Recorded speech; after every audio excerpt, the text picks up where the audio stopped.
বেলা তওবা করেন। যদি ডেলি দুই বেলা তওবায় অভ্যস্ত হইতে পারেন, আপনি ইষ্টা মানেন, আপনাকে আমি লেখা দিব, আপনি নিষ্পাপ কবরে যাবেন। দুই বেলা তওবা করেন, পারবেন? ঘুমানোর আগে তওবা করে ঘুমান। কেন উঠলে না সকাল, না উঠলে পরকাল। সকালে উঠে তওবা করেন, হতে পারে সূর্য ডুবা নাও দেখতে পারেন। হাজারো মানুষ আছে সূর্য উঠতে দেখছে আর ডুবতে দেখে নাই। হাজারো মানুষ আছে সূর্য ডুবতে দেখছে আর উঠতে দেখবে না। দুই বেলা তওবা পারবেন?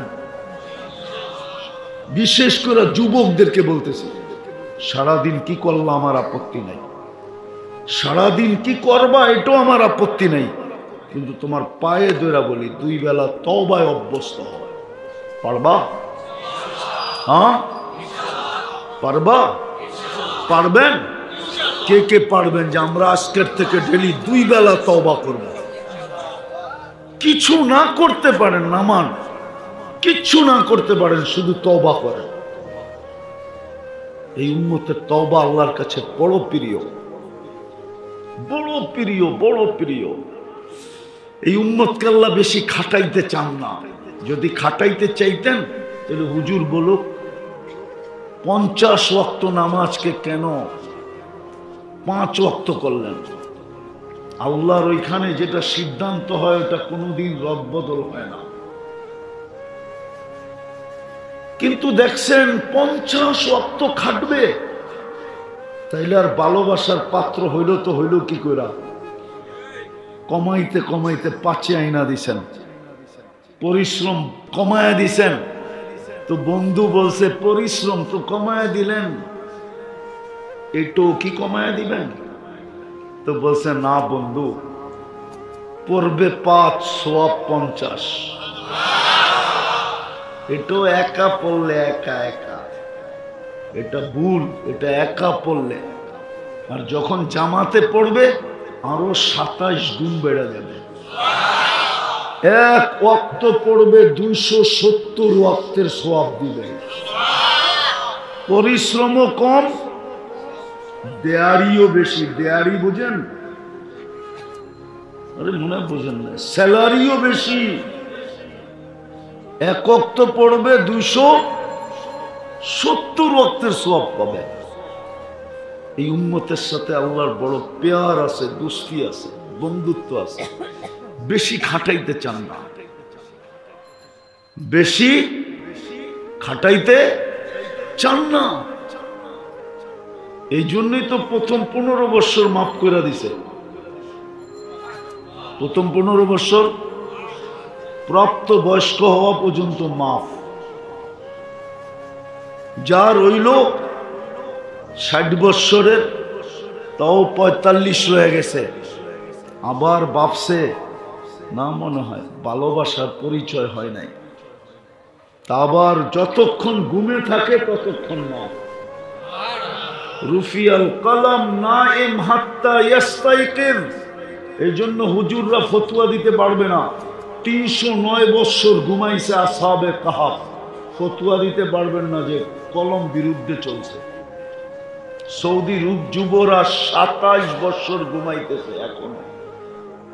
কোন হুজুর ফতোয়া দিতে পারবে না কলম বিরুদ্ধে যেতেছে। যতক্ষণ ঘুমায় থাকবেন কলম বিরুদ্ধে যাবে না।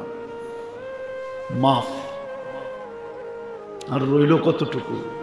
আপনাকে খাটাইতে চান না। আপনি জানেন না আপনি আল্লাহর কিরকম প্রিয় পাত্র। এতটুক দিয়ে কি বোঝা যায় না? শুধু ভুল করলেন, 350 বছর কাদাইলেন, আর আপনি সারা দিন নাক ডুবায়া গুনাহ করলেন, আর রাত্রে আপনাকে ডাকতেছে মাফ করে দেওয়ার জন্য। কেমন ভালোবাসা!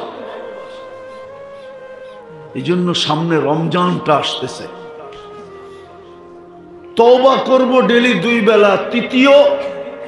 দ্বিতীয় আজকের থেকে কোরআনটাকে ডেলি একটা চুমা দিব। পারবেন? কে কে পারবেন? ইনশাআল্লাহ না, অঙ্গীকার। যে আমি ডেলি কোরআনটাকে একটা চুমা দিব? হ্যাঁ, পারবেন? আমাদের এক আল্লাহওয়ালা বলছিলেন, আশরাফ আলী থানভী রহমতুল্লাহ আলাইহি, আদত ইবাদত বনতি হ্যায়। অভ্যাস করেন, একদিন এটা ইবাদতে রূপান্তরিত হবে। কোরআন আপনাকে জান্নাতে নিয়ে ছাড়বে ছাড়বে ছাড়বে ছাড়বে ছাড়বে।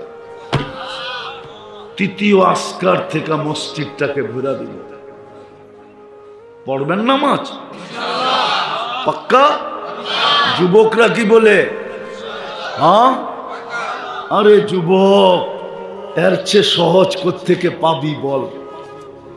কিচ্ছু করতে হবে না, কিচ্ছু পড়তে হবে না। ইফআল কামা ফাআল ইমাম। ইমাম দাঁড়ানো, তুমি দাঁড়ায় থাকো। ইমাম রুকুতে, তুমি রুকুতে। ইমাম বসে, তুমি বসো। ইমাম সালাম ফিরাইছে, সালাম ফিরায় দাও। কিচ্ছু পড়তে হবে না, তোমার নামাজ কমপ্লিট। এই উম্মতের জন্য আল্লাহ বানাইছেন।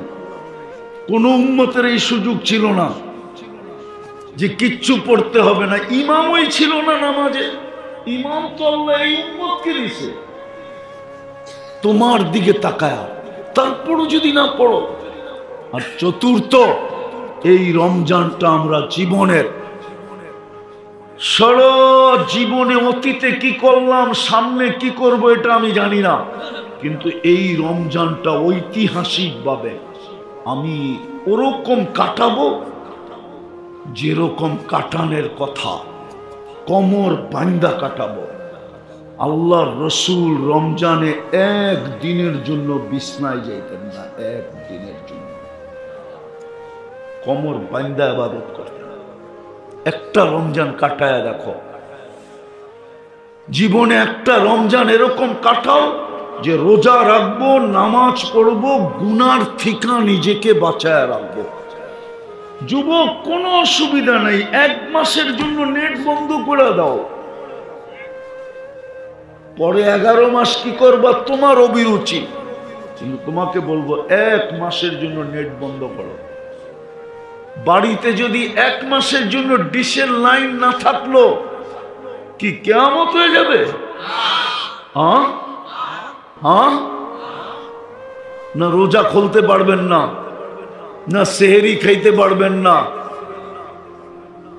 1 মাসের জন্য ডিশের লাইন বন্ধ করেন, গুনার থেকে বাঁচি 1 মাসের জন্য। রমজানটাকে যেরকম উদযাপন করার তো হুকুম ওরকম করি। রাজি আছি? কে কে রাজি দেখি? হ্যাঁ, নামান নামান। সহানুভূতির মাস রমজান। হায় হায়, একটু আগেই বলতেছিলাম যে যদি বসতো তাহলে ধনীরা প্রত্যেক বাড়ি দ্বিতীয় বাড়িকে বুক করত। আপনাদের এখানে তো সুযোগ আছে, মাদ্রাসায় 100-150 ছেলেরা রোজা রাখবে। আমি জানি না একদিনের ইফতারির খরচ কত হবে, কিন্তু আমারগুলো আমি জানি, আপনাদেরটা জানি না আর কি। আর আমারটা তো অনেক আগে কমপ্লিট হয়ে গেছে। আমার যে মাদ্রাসাগুলা, ওটা ওই জানুয়ারিতেই কমপ্লিট হয়ে গেছে। আমাদের অনেক আগে ফিল আপ হয়ে যায়। এটা আল্লাহর মেহেরবানি, যার কারণে আমাদেরকে আবার আগামী বছরের সিরিয়াল দিতে হয় যে আগামী বছর আপনাকে আগে করা হবে। আলহামদুলিল্লাহ, এইখানে 100-150 ছেলে ইফতার করবে রোজা রেখা। একদিনই আপনি 150 রোজা পাইতে পারেন। আপনার তো রোজা দরকার 30টা মাত্র। এরকম যদি হয় যে